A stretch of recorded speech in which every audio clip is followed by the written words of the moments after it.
It's an informational item at this point, appoint a resolution appropriating American Rescue Plan recovery funds to increase licensed mental health professionals in all 28 local school districts and the public school academies in Oakland County in partnership with the Oakland schools.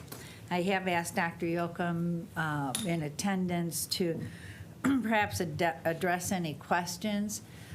Again, this idea started in August.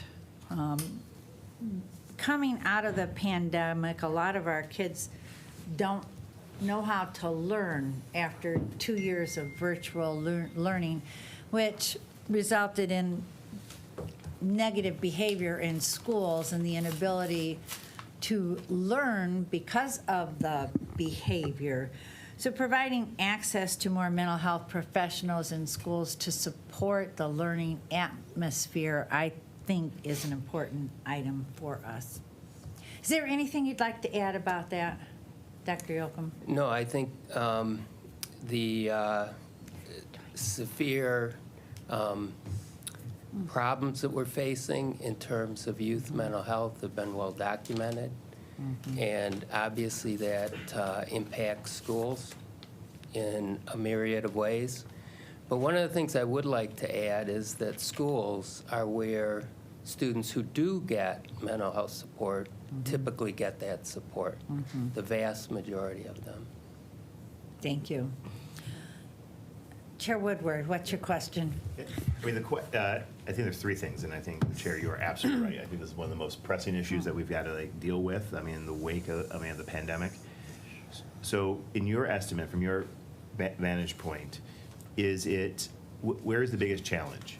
Access, an increase in number of mental health professionals in the school, a pipeline of people to do the work, to do that, or kind of like this, the mental health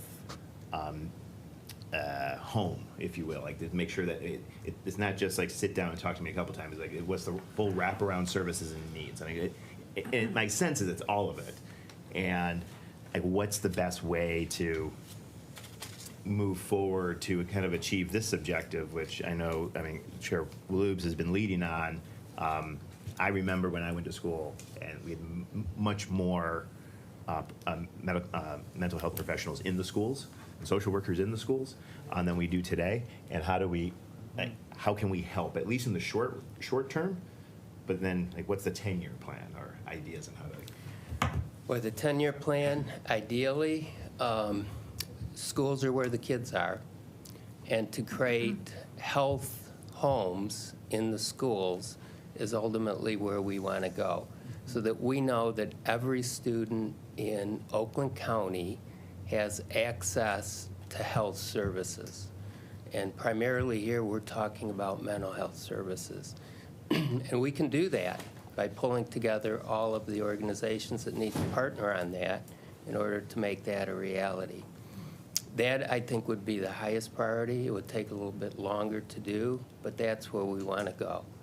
We know no student is lacking services when those services are necessary.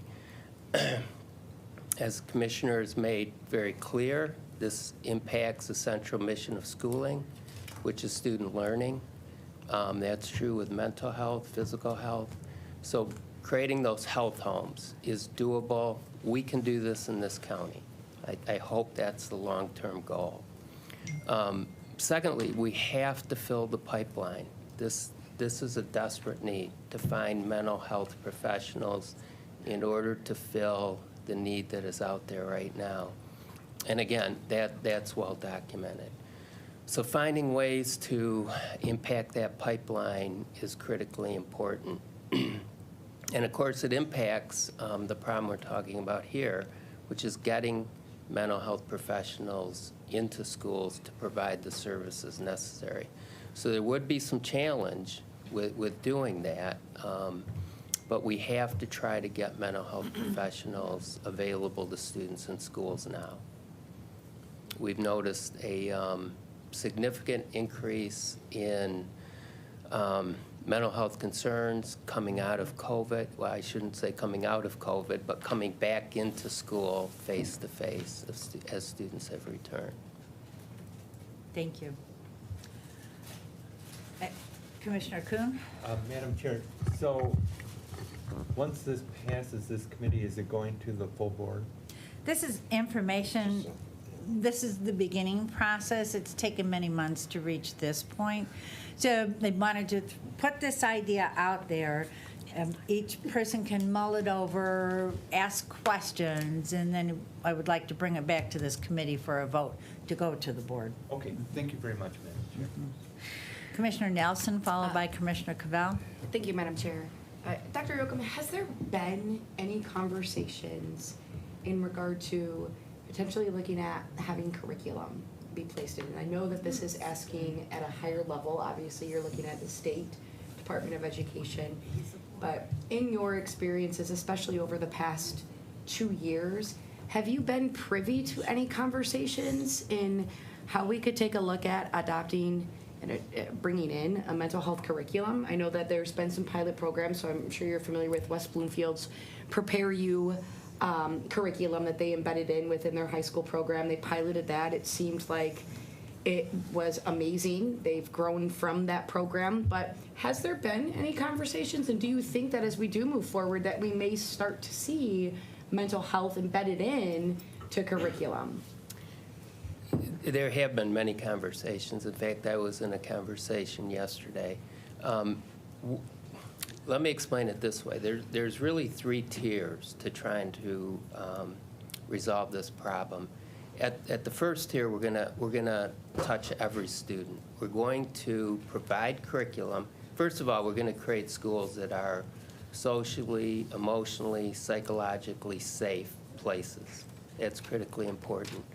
Then we're going to build curriculum that gives students the skills to help them become individuals who have the skills in order to have good social emotional well-being as they move into adulthood. So that becomes the first tier, finding the curriculum available K-12 that will do this. We do have in most of our districts the Michigan Health Model, which provides units of study that are focused around student mental health well-being and teaches students skills, are intended to teach students skills towards mental health well-being. So that's the first tier. The second tier is when the educators in the school identify an issue of concern. And maybe that means sending the student to see a counselor who can make a determination if there's something more serious. And we have been working across the county to bring in assessments that are available in districts that can do a really quick screening of students. Right now we're working with BH Works and have that in some of our districts, so that screener becomes really helpful in that tier 2. And then tier 3 is when there's a need for longer-term services, the kind of services these mental health professionals under this resolution would provide, where they're going to see the student over many visits. So would you say that tier 3 would be an IEP or a 504 plan? Yes, it could be through an IEP. There's been an important change in Michigan that happened just a couple of years ago. We were able to get an amendment to the Medicaid plan for Michigan. It allows a district to get Medicaid reimbursement for a student that does not have an IEP. What? Or a student who has an IEP, but that IEP doesn't allow them to get mental health services. Sure. So now a district for a Medicaid-eligible student can get that reimbursement from the federal government, which will help to start. Without an IEP, right? Without an IEP, which means all students who are Medicaid eligible which is important because we can leverage those funds to begin to provide services to all students in a district, combining that with other funding sources. I appreciate the response. Thank you. Thank you, Madam Chair. Sure. Any other comments? I would like to add that this is not a foreign idea to us. A few years ago, we brought nurses into the county at the beginning of the pandemic for each school district to help support and assist in parents and teachers at the school. So our nursing program turned into a permanent program. I'm reiterating, this is not a foreign idea to bring staff in to support our schools. That would eliminate, where I see it as it would eliminate future problems. If we're able to work with a third grader now, it's going to reduce any problematic behavior in ninth grade, 10th grade. It's a win-win situation for everyone. Commissioner Cavell? Thank you. Yeah, I just Yes. wanted to echo what you're saying about this not being a new precedent because of the nursing, but also when I was in social work school, I used to work in DPS as a school social worker, and we had to cover 2.5 schools per social worker or school counselor. And my wife recently stopped working in Berkeley schools, so they're down at least one counselor, but they had her at part-time. So just trying to give personal context to the need that you're bringing up, so I appreciate that. And I'm glad to hear also about the social emotional learning. Seems important. So this is Thank you. exciting. Commissioner Jackson, followed by Chair Woodward. Just wanted to ask, Oakland County Health Network, the Health Navigator Program that they have instituted to work in the schools as well. When you mentioned screeners, were you speaking of them being used as screeners? The navigators, my understanding of the program, it's pretty new, but the navigators would help a district in getting services for students once they have been identified as a student needing services. So the screener becomes a step towards that. Again, it's a quick assessment of the situation so that the student can get someone who can make a better determination, more long-term determination if the services, more in-depth services are needed. But the navigators then help guide the district to a provider in a way of getting to those services. Got you. So it's a different level of assistance. Yes, exactly. All right. Thank Chair Woodward. Well, and I think what the motive, I mean, what Chair Lubes is talking about this is about, I mean, structurally permanent on-the-ground staff that can help with like this different tier, this identify the screening, helping, I mean, support individual students, providing the long-term care and everything like that. I mean, we got a number of school districts. School districts also got a tremendous amount of ARPA dollars to try to, I mean, catch up, learning catch up and the adjustment of the pandemic. Is there any effort, and I already made an ask of you, so I'm going to hedge this, but again, out of all, I mean, all the school districts and the public academies, is how are they addressing the mental health? I mean, are they bringing, I mean, I've heard anecdotally, I mean, some school districts are bringing on a social worker or a couple extra social workers, but it doesn't seem, I mean, I've not seen a big full picture of what that is. And I asked, like, is there any, are school districts using those dollars to address the mental health issue? And if so, what additional gaps still exist? Because that might help inform, like, how, I mean, how to leverage these dollars. We have an effort underway right now. We have funding, actually Honor Community Health, who was here earlier, has a grant from the Michigan Health Endowment Fund. We're a partner. We have someone from the Oakland County Health Department there. We have OCHN there. We are working with the Institute for Health Policy out of Michigan State University. In fact, we had the steering committee meeting yesterday. We are collecting information from every school in the county in terms of what services they have available in mental health and how they are funding that and who the providers are.